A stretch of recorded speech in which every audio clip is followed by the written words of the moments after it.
So shout out sa may-ari ng mga tubo na to. Mga bubuyog, bakit dyan pa kayo? Ang lapad ng Mindanao, maraming kahoy.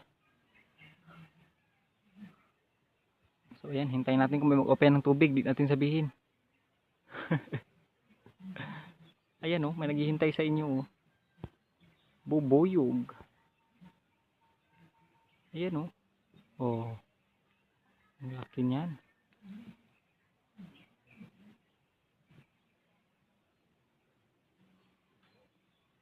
Ayan, nagliliparan sila.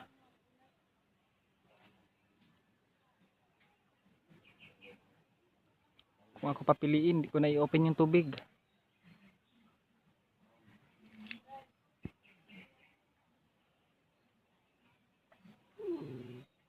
Real bubuyog yan. Hindi yan biro mga gat.